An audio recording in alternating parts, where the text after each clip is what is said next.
يا جماعه انا عامله محضر تمكين من مسكن الزوجيه. جوزي بعد ما جه وعمل لي محضر سرقه ليا ولاهلي، جاي دلوقتي هو وابوه وامه واخوه جايين، والعروسه الجديده بيقول لي والعروسه الجديده عشان يقعدوا في الشقه، واخوه مدخله عليا وانا بلبس البيت وعمال يصورني، وابوه وامه جايه تقول لي العروسه الجديده. شوفوا يا جماعه، شوفوا ما شاء الله الفجر اللي بيحصل، جايب امه وابوه واخوه وداخلين يلفوا الشقه وتقول لي ايه ده وايه مش ده.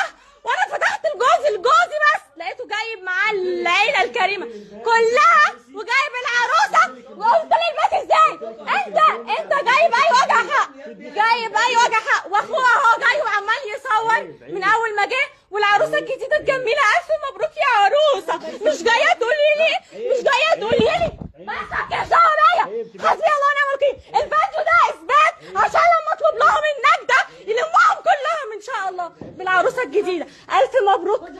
شوفوا العروسه الجديده جايبه لي حاجتي اصورها، العروسه الجديده والحاجه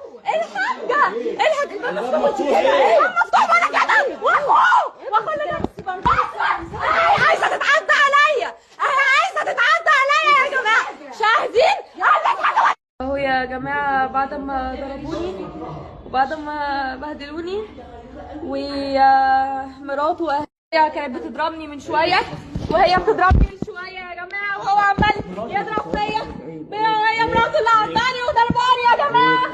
شايفين يا جماعه؟ اتقي الله جايب لي مراته تانية عشان تضربني يا جماعه. اللي بيقول حرمات البيت عيب،